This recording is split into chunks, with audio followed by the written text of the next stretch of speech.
नमस्कार दोस्तों, आपका स्वागत है। हम पढ़ रहे हैं शिक्षा मनोविज्ञान और इसमें हम देख रहे थे विधियाँ, जिसमें हमने साक्षात्कार विधि के बारे में डिटेल से पढ़ा था। अब हम कुछ और विधियों के बारे में पढ़ेंगे, जैसे कि सर्वे विधि। सर्वेक्षण, सर्वे करते हैं ना, पता लगाते हैं किसी के बारे में, मूल्यांकन करते हैं किसी का। मनोविज्ञान में कुछ ऐसी समस्याएं हैं जिनका ठीक ढंग से अध्ययन यदि कोई अध्ययनकर्ता एक छोटा प्रतिदर्श, यानी प्रतिदर्श का मतलब सैंपल, नमूना, व्यक्तियों की संख्या, प्रतिदर्श का यहाँ तात्पर्य हो गया कि एक छोटा सैंपल यानी व्यक्तियों की संख्या जो है वो लेकर और उनका जो है वो पता किया जाए।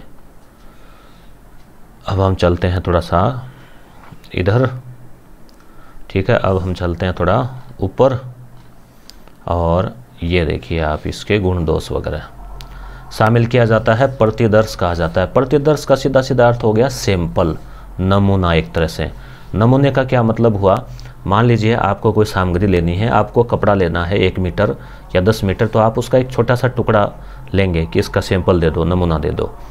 तो लेकर करना चाहें तो ठीक एवं वैज्ञानिक ढंग से वह नहीं कर पाता। इस तरह की समस्याओं के अध्ययन के लिए प्रतिदर्श का बड़ा होना तथा समाज के भिन्न भिन्न वर्गों से व्यक्ति को लेना अनिवार्य हो जाता है।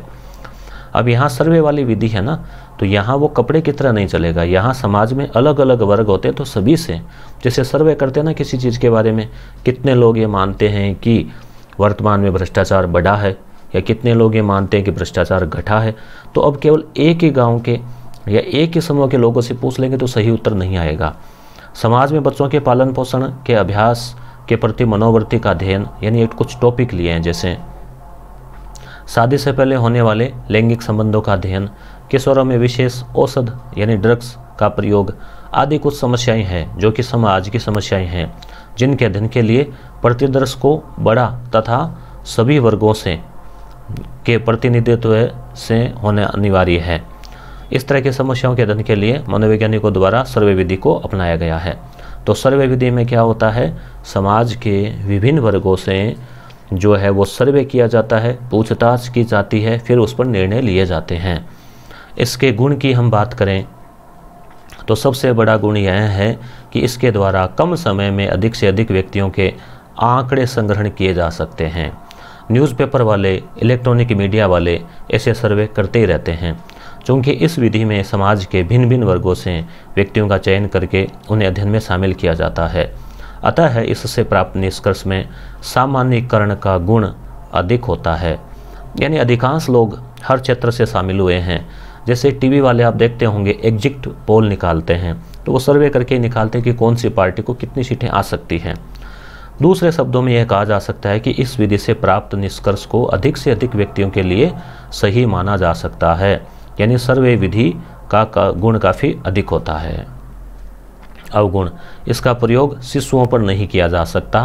क्योंकि शिशु के बारे में किसी प्रकार का सर्वे नहीं ले सकते। इस विधि में समस्या से संबंधित जो आंकड़े ग्रहण किए जाते हैं उसकी वैधता पर लोगों को शक होता है। वैधता पर शक कारण कि डाक प्रश्नावली द्वारा प्राप्त सूचनाएं या आंकड़े सही है, इसे निश्चिततापूर्वक नहीं कहा जा सकता। हो सकता है कि इस प्रश्नावली के प्रश्नों को उचित व्यक्ति जवाब न देकर कोई दूसरे ही दे दिया हो। ऐसा भी संभव है कि व्यक्ति कुछ ही प्रश्नों का जवाब देकर प्रश्नावली को लौटा दें। मान लीजिए सर्वे किया गया, लोगों से प्रश्न पूछा गया कि आप जो है, आपके नज़र में ये क्या होना चाहिए, तो उसमें आता ना कि कुछ नहीं कहेंगे। तो कई लोग वैसे भी होते हैं कि कुछ नहीं कहना चाहते। अतः यह कहा जा सकता है कि सर्वे विधि द्वारा प्राप्त आंकड़ों की वैधता बहुत अधिक नहीं होती। इस विधि में कुछ दोष होने के बावजूद भी इसका प्रयोग मनोवैज्ञानिक द्वारा काफ़ी किया जाता है। तो दोस्तों, गुण और दोष को लेकर क्वेश्चन बहुत कम बनता है। हम केवल पढ़ते ज़रूर है हर विधि का गुण दोष, मगर क्वेश्चन जो है अभी तक आपने देखा होगा बहुत कम आते हैं कि इसका गुण बताइए या दोष बताइए। और अगर ऐसा आ भी जाए ना, तो उसमें 3 पॉजिटिव बातें मिलेगी और 1 नेगेटिव मिलेगी, तो आप आराम से पहचान लेंगे। आप विधि का अर्थ ज़रूर जानना कि सर्वे विधि क्या है और जो वस्तुनिष्ठ विधि थी वो क्या है, वो सब चीज़ें। प्रयोगात्मक विधि, एक्सपेरिमेंटल मेथड। मनोविज्ञान का सबसे प्रमुख एवं वैज्ञानिक विधि प्रयोगात्मक विधि है। यानी प्रयोग करके जो है किसी चीज़ को देखा जाए। अब जैसे मान लीजिए आपको कोई काम करना है, या आपको मान लीजिए कोई भी व्हीकल लेना है, कोई भी चीज़ करनी है, तो आप चाहेंगे कि पहले उसका टेस्ट ड्राइविंग हो, यानी आप थोड़ा उसका एक्सपेरिमेंट कर सकें। विज्ञान में क्या होता है, प्रयोग होता है और प्रयोग के द्वारा सिद्ध किया जाता है। तो मनोविज्ञान को भी विज्ञान सिद्ध करने के लिए उसमें प्रयोग वाली विधियाँ ज़रूरी है। प्रयोगात्मक विधि उस विधि को कहा जाता है जिसका आधार प्रयोग होता है, यानी प्रयोग करके सिद्ध करना। साधारणतया किसी व्यवहार या मानसिक प्रक्रिया को किसी नियंत्रित अवस्था में क्रमबद्ध अध्ययन या प्रेक्षण करना ही प्रयोग कहलाता है। यानी कोई मानसिक प्रक्रिया है, कोई व्यवहार है, उसको किसी नियंत्रित अवस्था में, नियंत्रित अवस्था का मतलब हम कोई एक निश्चित स्थिति देते हैं, एक माहौल देते हैं, उसमें उसका अध्ययन करते हैं क्रमबद्ध, या प्रेक्षण करते हैं, अवलोकन करते हैं, नज़र रखते हैं, तो वह क्या है, प्रयोग है। इस परिभाषा से स्पष्ट है कि प्रयोग में व्यवहारों का अध्ययन किसी नियंत्रित अवस्था में, व्यवहारों का अध्ययन किसी नियंत्रित अवस्था में किया जाता है। व्यवहारों का अध्ययन चरों के माध्यम से किया जाता है, वेरिएबल्स। शाब्दिक अर्थ में चर किसी भी ऐसी घटना, प्रस्तुति, और नीचे चलते हैं दोस्तों। और एक चीज़ ध्यान रखना, वास्तव में किताब जो है RBSc की, ये बहुत काम की है और मनोविज्ञान के विद्यार्थियों के लिए बहुत फ़ायदेमंद है। व्यक्ति का गुण होता है जिसका नाम परिवर्तनशील होता है। तो चर यानी एक तरह से स्टेज। वैज्ञानिक अर्थ में चर जैसी घटना, परिस्थिति या व्यक्ति का गुण होता है जिसे मापा जा सकता है। तो चर यानी वेरिएबल्स, यानी एक तरह से गुण, तथा जो परिमाणात्मक रूप से, परिमाण यानी क्वांटिटी, मात्रा की दृष्टि से परिवर्तित होता है। उम्र, वृद्धि, थकान आदि चर के उदाहरण है। जैसे मान लीजिए उम्र है, वो बढ़ती है, वृद्धि, होना, घटना, थकान, कम, ज़्यादा, ये आदि वेरिएबल्स है, विभिन्नता है, जिन्हें मापा भी जा सकता है और परिमाणात्मक रूप से परिवर्तित भी होते हैं। तो ये चर होते हैं। तो किसी भी मनोवैज्ञानिक प्रयोग में मुख्यतः 3 तरह के चर होते हैं, ये ध्यान रखना आप। 3 तरह के चर, एक तो स्वतंत्र चर, आश्रित चर और संगत चर। इंडिपेंडेंट, डिपेंडेंट और रिलेवेंट या नियंत्रण चर। संगत यानी संबंधित, रिलेवेंट। स्वतंत्र चर वैसे चर को कहा जाता है जिससे प्रयोगकर्ता जोड़ तोड़ करता है। प्रयोग करने वाला जो है ना, वो जोड़ तोड़ करता है, जिसके प्रभाव को दूसरे चर पर अध्ययन भी किया जा सकता है। इसे नियंत्रित चर कहा जाता है, यानी जिसके प्रभाव को दूसरे चर पर अध्ययन किया जा सकता है। अब है आश्रित चर। वैसे चर को कहा जाता है जिसके बारे में प्रयोगकर्ता प्रयोग करके पूर्व कथन करना चाहता है, प्रेडिक्शन।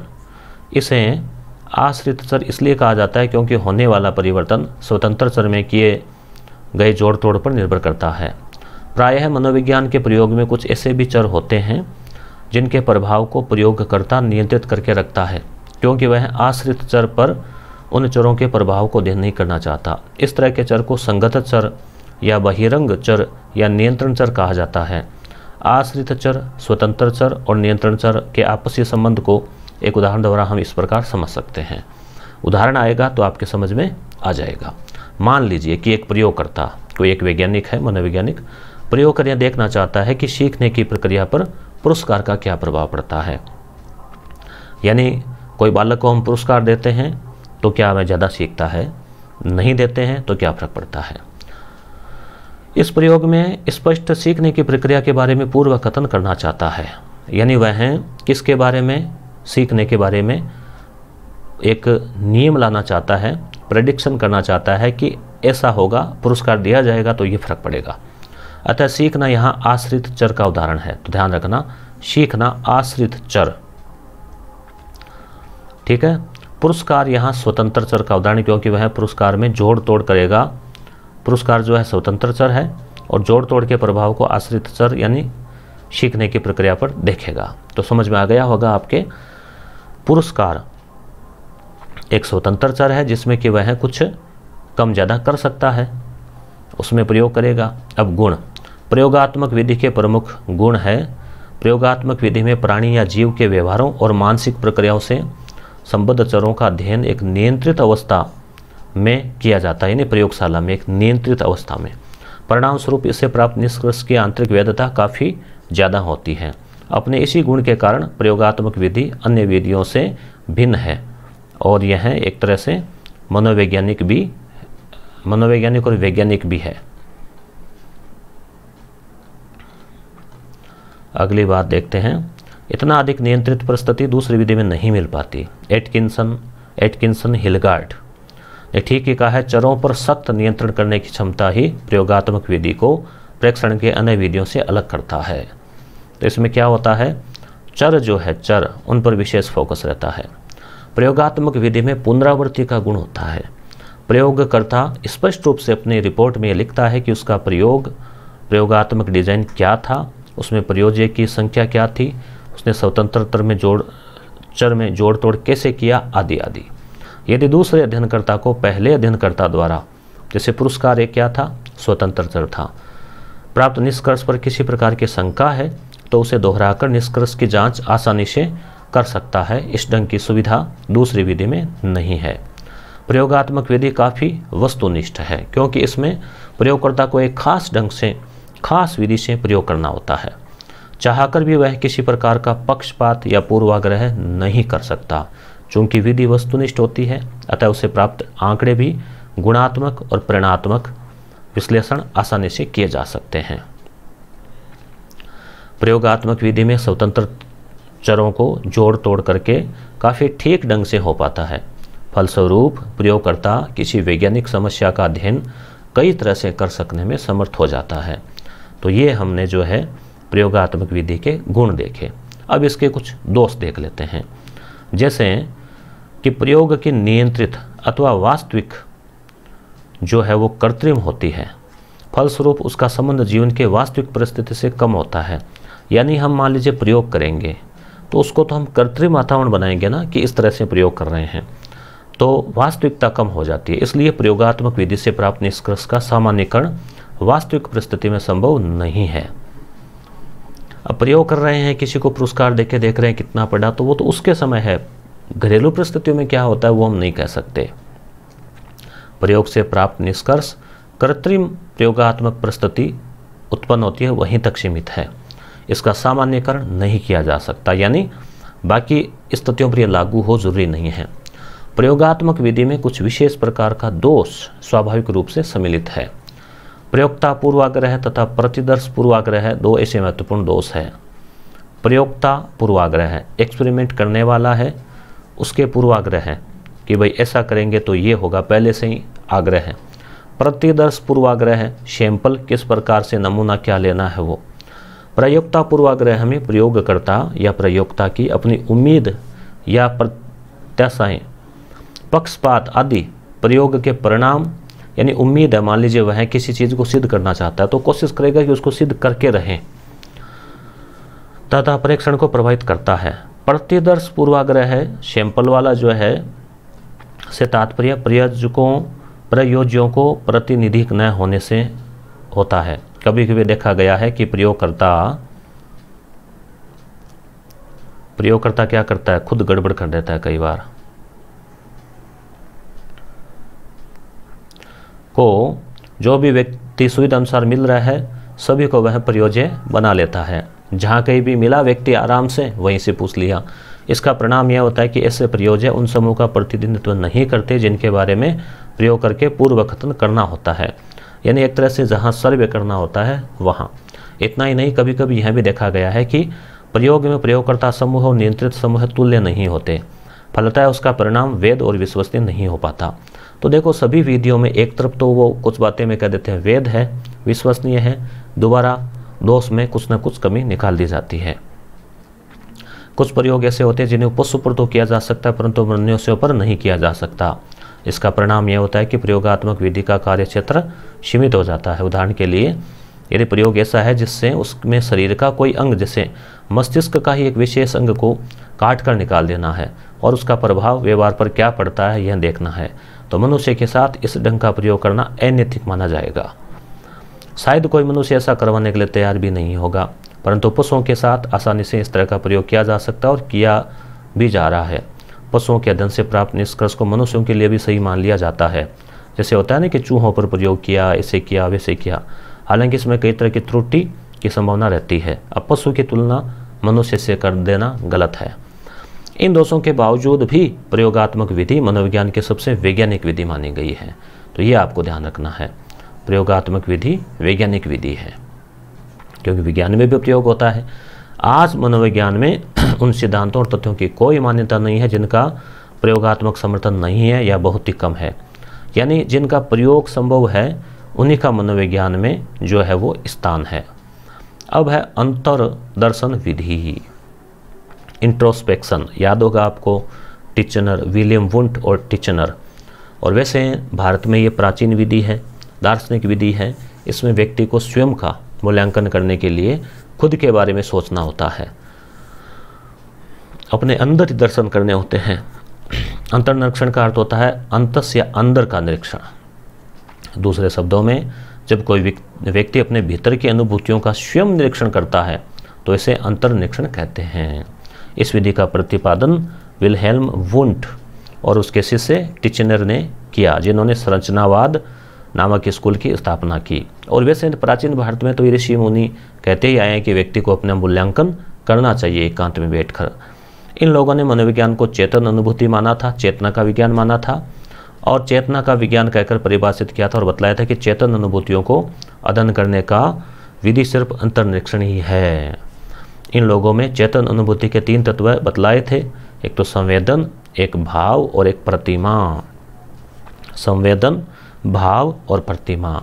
संवेदन जैसे मान लीजिए यहाँ मैं उदाहरण देता हूँ कि मान लीजिए यहाँ किसी ने ऐसे टच किया तो संवेदना हुई, पता चला।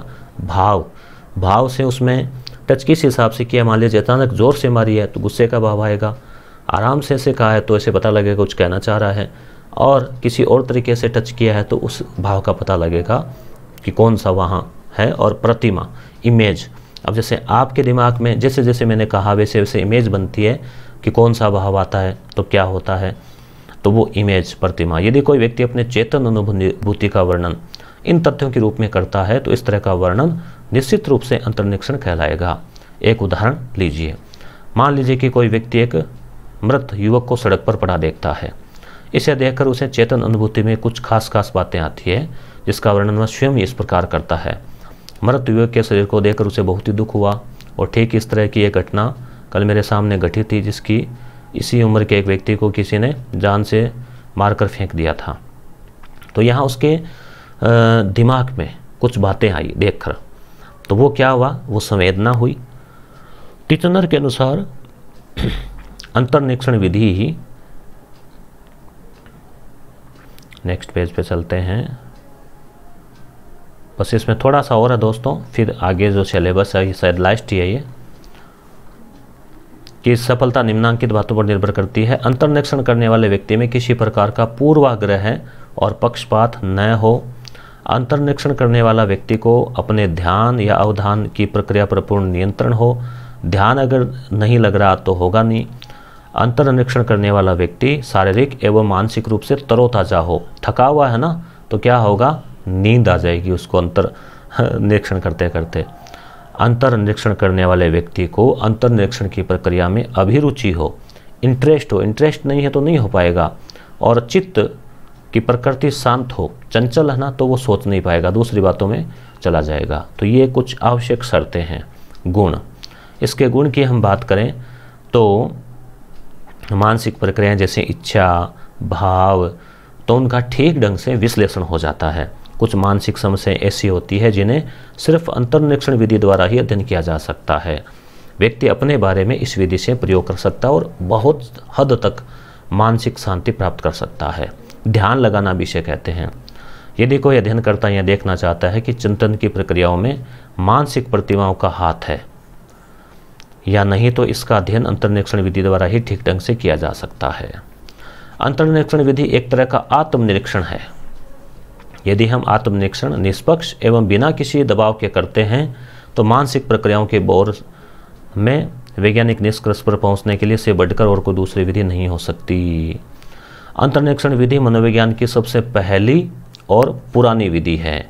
इस विधि के सहारे ही मनोवैज्ञानिक चेतन अनुभूतियों का अध्ययन कर मनोविज्ञान को दर्शन शास्त्र से अलग कर के प्रयोगात्मक रूप दे पाए हैं। अतः यह कहा जा सकता है कि अंतर्निरीक्षण विधि एक ऐसी विधि है जिसके सहारे मनोविज्ञान को एक प्रयोगात्मक स्तर मिला है, क्योंकि व्यक्ति खुद ही अपने पर प्रयोग करता है, अपना निरीक्षण करता है और अपनी कमियां अच्छाइयां प्रकट करता है और बैलेंस बनाता है। दोष, सबसे बड़ा दोष ये है कि व्यक्तिगत है और आत्मनिष्ठ है। व्यक्ति निष्कर्ष जो निकालेगा वो अपने अनुसार निकालेगा, अपनी कमियां कोई नहीं बताना चाहता। व्यक्ति अंतर्निरीक्षण करके जो भी कह रहा है उसे मानना ही है। ऐसा भी संभव है कि उसे अनुभूति कुछ और हो रहा है, वह कुछ और ही कहता है। यदि किसी कुत्ता को देखकर मान लीजिए व्यक्ति में दुखद अनुभूति उत्पन्न हो, परंतु वह इसे ना बताकर कहता है कि इस कुत्ता को देखकर काफ़ी सुखद अनुभव यादें आ रही है। कई बार हम झूठे कह देते हैं ना कि बहुत अच्छा लगा आपसे मिलकर, तो इस तरह से स्पष्ट है कि अंतर्निरीक्षण विधि में आत्मनिष्ठता की गुंजाइश काफ़ी है, जिससे इस विधि की सार्थकता और वैधता कम हो जाती है।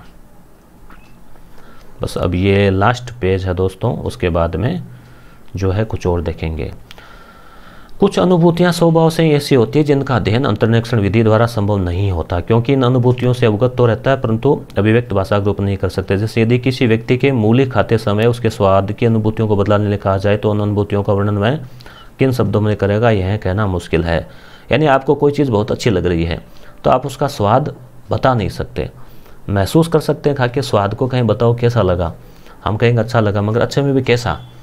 4 आइटम आपने खाए, गुलाब जामुन खाया, मूली खाई, गाजर खाई, सेव खाई, चारों का आनंद बताइए, तो हम अनुभव तो कर सकते हैं मगर व्यक्त नहीं कर सकते, तो अभिव्यक्ति ढंग से नहीं कर पाए। कुछ मनोवैज्ञानिकों ने इस तरह के दोष के अंतर्निरीक्षण विधि का दोष न मानकर भाषा का माना है कि इसमें तो भाषा की कमी है।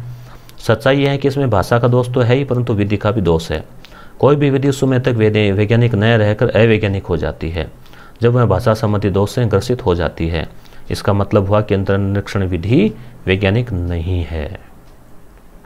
अच्छी तो है मगर वैज्ञानिक नहीं है, क्योंकि सब लोग इसको सही ढंग से इस्तेमाल करें नहीं करें उन पर निर्भर है। अंतर्निरीक्षण विधि का प्रयोग पशु, पक्षियों, छोटे बालकों, पागलों पर नहीं किया जा सकता, क्योंकि वे किसी भी परिस्थिति में अपनी चेतन अनुभूतियों का अध्ययन कर उसकी अभिव्यक्ति की भाषा ठीक ढंग से नहीं कर सकते। पशु पर नहीं कर सकते और छोटे बालकों पर भी नहीं कर सकते। क्यों? क्योंकि ज़रूरी नहीं कि फिर वो क्या तो अनुभव करेंगे, क्या बताएंगे। अंतर्निरीक्षण विधि में अनुभव करने वाला तथा अनुभूतियों का निरीक्षण करने वाला व्यक्ति एक ही होता है। भाई जैसे मान लीजिए कि जो अनुभव कर रहा है, निरीक्षण कर रहा है, वो खुद ही है, अतः एक ही व्यक्ति को दोहरा कार्य करना पड़ता है। इस तरह का दोहरा कार्य सभी व्यक्ति ठीक ढंग से नहीं कर पाते। कुछ लोग यदि ऐसा कर भी लेते हैं तो वैज्ञानिक दृष्टिकोण से उचित नहीं है, क्योंकि प्रयोग करने वाला और प्रयोगकर्ता खुद ही एक व्यक्ति है। तो कुछ ऐसी मानसिक प्रक्रियाएं हैं जिन्हें व्यक्ति चाहकर भी ठीक ढंग से अनुभव एवं निरीक्षण साथ साथ नहीं कर सकता। का तात्पर्य प्राप्तांकों के वितरण के प्रतिरूप और औसत मूल्यों से है। तो यहाँ पे आपके विधि थी अंतर्निरीक्षण विधि, विलियम वुंट और टिस्नर वाली। अब देखिए दोस्तों, यहाँ पर आपके सामने आपको दिखाते हैं कि अब इस पार्ट में और क्या रहा है। थोड़ा छोटा करके आपको दिखाएंगे, साइज छोटी, तो आपको इजीली समझ में आ जाएगा कि कहाँ क्या चीज़ें अब आपके काम की है या नहीं है। ठीक है। अब जैसे यहाँ है प्रदत्तों का मात्रात्मक विश्लेषण और केंद्रीय प्रवृत्ति की माप, तो ये तो एक गणित का विषय हो गया, केंद्रीय प्रवृत्ति की माप, और ये जो प्रदत्त यानी डाटा उनको मापना। तो हालांकि मनोविज्ञान में ये है, मगर आपके कोर्स में REET, second grade, first grade कहीं नहीं है केंद्रीय प्रवृत्ति का माप, मध्यमान, मीन, मोड जो होता है ना वो, तो ये नहीं है। माध्य की विशेषताएं, सिग्मा वगैरह ये सब आपके कोर्स में नहीं है, ये भी नहीं है। माध्यमिका की उपयोगिताएं, माध्यिका के दोष या सीमाएं, माध्यिका की विशेषताएं, तो ये आपके मनोविज्ञान में नहीं है। मनोविज्ञान के सिलेबस में कक्षा 11 के विद्यार्थियों को पढ़ना पड़ता है, मगर कंपटीशन वाले को ये नहीं पढ़ना है, और ऐसा कोई क्वेश्चन भी नहीं आया है।